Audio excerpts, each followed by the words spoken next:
बहुत समय पहले की बात है। एक बहुत ही सुंदर सा गांव था। गांव का नाम था सोनापुर। इस गांव में बहुत सारे लोग रहते थे। गांव में हर तरफ खेत थे, आम के पेड़ थे, नीम के पेड़ थे और सुबह सुबह चिड़ियों की आवाज़ से पूरा गांव जाग जाता था। गांव के लोग दिखने में तो अच्छे लगते थे, पर उनके दिल उतने अच्छे नहीं थे। उनमें से कुछ लोग बहुत स्वार्थी थे। उनका व्यवहार गरीब लोगों के साथ बहुत बुरा था। उसी गांव के एक छोटे से किनारे पर मिट्टी की बनी एक टूटी फूटी झोपड़ी थी। उस झोपड़ी में रहते थे एक बूढ़ी दादी, दादी राधा, और एक बूढ़े दादा, दादा मोहन। दादा दादी बहुत ही गरीब थे। उनके पास ना ज्यादा कपड़े थे, ना अच्छा खाना, बस एक छोटी सी झोपड़ी, एक पुरानी चारपाई और कुछ मिट्टी के बर्तन। लेकिन उनके पास जो चीज सबसे बड़ी थी वो थी उनका साफ दिल और सच्चाई।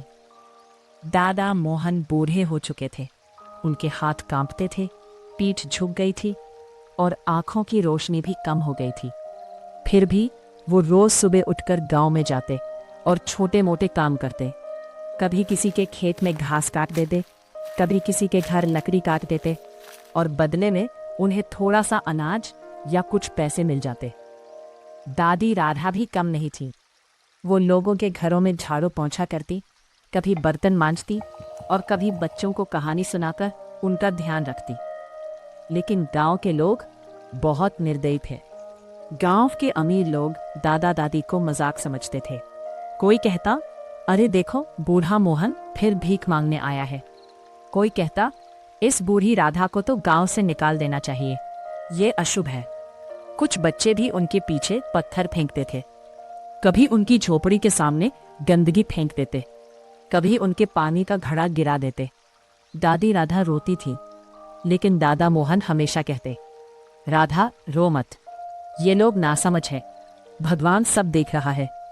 दादी कहती, पर मोहन हमसे किसी का बुरा नहीं किया, फिर लोग हमें क्यों सताते हैं। दादा मोहन बस आकाश की तरफ देखकर मुस्कुरा देते। गांव से थोड़ा दूर जंगल के पास एक बहुत पुराना और विशाल पेड़ था। वो पेड़ बाकी पेड़ों से अलग था। उसका तना मोटा था, पत्ते चमकदार थे और रात में उसके आसपास हल्की सी नीली रोशनी दिखाई देती थी। गांव वाले उस पेड़ को कहते थे जादुई पेड़। गांव में एक पुरानी मान्यता थी कि ये पेड़ साधारण नहीं है। कहा जाता था कि इस पेड़ में किसी समय एक साधु ने तपस्या की थी और उसकी आत्मा अब भी पेड़ में रहती है। लेकिन गांव वाले डरते थे, कोई उसके पास नहीं जाता था। लोग कहते थे उस पेड़ के पास जो गया वो वापस नहीं आया। उस पेड़ में भूत रहता है। उस पेड़ के नीचे रात को रोने की आवाज आती है। लेकिन दादा मोहन और दादी राधा, उन्हें डर नहीं लगता था। एक दिन ऐसा आया जब दादा मोहन को काम नहीं मिला। गांव में कोई उन्हें काम देने को तैयार नहीं था। दादी राधा भी बीमार पड़ गईं। उनके हाथ कांपने लगे और बुखार चढ़ गया। झोपड़ी में खाने के लिए सिर्फ 2 सूखी रोटियां थी। दादा मोहन ने रोटियां देखी, फिर दादी को देखा। दादी बोली, मोहन तुम खा लो, मैं बाद में खा लूंगी। दादा बोले, नहीं राधा, पहले तुम खाओ। दोनों एक दूसरे को देने लगे, लेकिन किसी ने भी खुद नहीं खाया। आखिर में दोनों ने आधी आधी रोटी खाई और पानी पीकर सो गए। उस रात बहुत ठंड थी। झोपड़ी से हवा अंदर आ रही थी। दादी कांप रही थी। दादा मोहन ने अपनी पुरानी चादर दादी पर डाल दी। दादी ने कमजोर आवाज में कहा, मोहन क्या हम ऐसे ही मर जाएंगे। दादा मोहन ने दादी का हाथ पकड़ा और बोले, नहीं राधा, भगवान जरूर रास्ता दिखाएगा। अगली सुबह दादा मोहन जल्दी उठे। उन्होंने अपने पुराने कपड़े पहने और बाहर निकले। उनकी नजर दूर जंगल की तरफ गई, जहां वो जादुई पेड़ था। दादा मन में सोचने लगे, अगर ये पेड़ सच में जादुई है तो शायद हमारी मदद कर सकता है। उन्होंने दादी से कहा, राधा मैं जंगल जा रहा हूँ। दादी डर गई। जंगल? वहां क्यों? दादा बोले, उस पेड़ के पास जो जादुई कहा जाता है। मैं कोशिश करूंगा, दादी ने रोते हुए कहा, मोहन मत जाओ, लोग कहते हैं वहाँ खतरा है। दादा मुस्कुराए, राधा, हमारे पास खोने को क्या बचा है। फिर दादा मोहन अपनी लाठी लेकर जंगल की ओर चल पड़े। जंगल का रास्ता बहुत कठिन था, कभी कांटे लगते, कभी पत्थर आते। हवा तेज चल रही थी, पेड़ों की शाखाएं हिल रही थीं और दूर से उल्लू की आवाज़ सुनाई दे रही थी। दादा मोहन चलते चलते थक गए, लेकिन उन्होंने हार नहीं मानी। कुछ देर बाद उन्हें वो पेड़ दिखाई दिया। वो पेड़ सच में बहुत बड़ा था। उसकी जड़ें ज़मीन के बाहर निकली हुई थी। ऐसा लगता था जैसे वो पेड़ ज़मीन को पकड़कर बैठा हो। दादा धीरे धीरे पास गए। अचानक हवा रुक गई। जंगल में एकदम सन्नाटा छा गया। दादा को लगा जैसे कोई उन्हें देख रहा है। उन्होंने कांपती आवाज़ में कहा, अगर इस पेड़ में कोई शक्ति है तो मैं गरीब हूँ, मैं बुरा नहीं हूँ।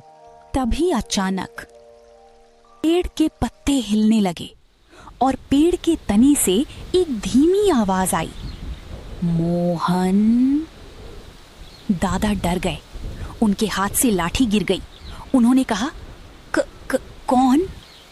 फिर आवाज आई, डर मत, मैं इस पेड़ की आत्मा हूं।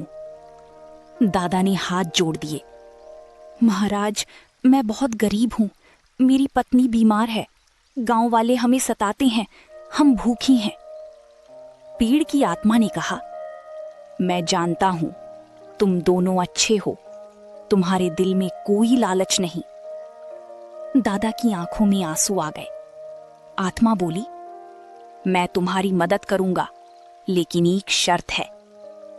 दादा बोले, जो भी शर्त होगी मैं मानूंगा। आत्मा ने कहा, तुम जो भी पाओगी उसका उपयोग सिर्फ जरूरत के लिए करना, लालच मत करना। दादा ने तुरंत कहा, मैं वचन देता हूं। तभी पेड़ की जड़ के पास जमीन फटी और एक छोटा सा मिट्टी का घड़ा बाहर आया। घड़े के अंदर था सोने का एक सिक्का और कुछ चमकदार बीज। आत्मा बोली, ये बीज इस पेड़ के हैं, इन्हें अपने घर के पास बो देना, ये तुम्हारी जिंदगी बदल देंगी। दादा ने घड़ा उठाया और बीज लेकर घर की ओर चल दिए। दादा जब घर पहुंचे, दादी राधा बिस्तर पर लेटी थी। उनकी हालत खराब थी। दादा ने कहा, राधा, देखो, भगवान ने हमारी सुन ली। दादी ने धीरे से आंखें खोली। दादा ने सोने का सिक्का दिखाया। दादी हैरान रह गईं। ये कहां से आया? दादा ने सारी बात बता दी। दादी डर गईं। मोहन, ये जादू है, कहीं ये पाप तो नहीं? दादा बोले, नहीं राधा, ये हमें हमारी अच्छाई के कारण मिला है। फिर दादा ने गांव के वैद्य को बुलाया। सोने के सिक्के से दवा ली। दादी का इलाज शुरू हुआ। कुछ दिनों में दादी ठीक होने लगी। दादा ने उन बीजों को झोपड़ी के पीछे जमीन में बो दिया। दादी भी साथ में थी।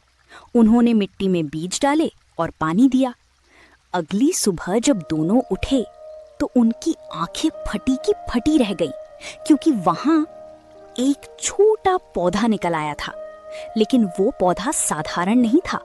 उसके पत्ते चमक रहे थे और उस पौधे से मीठी खुशबू आ रही थी। दूसरे दिन वो पौधा और बड़ा हो गया। तीसरे दिन वो पौधा एक छोटे पेड़ में बदल गया और चौथे दिन उस पेड़ पर फल लग गए। लेकिन फल आम या जामुन नहीं थे, वो फल थे चमकते हुए सोने जैसे फल। दादा दादी डर गए। दादी बोली, मोहन, ये क्या है? दादा बोले, ये वही जादुई पेड़ की शक्ति है।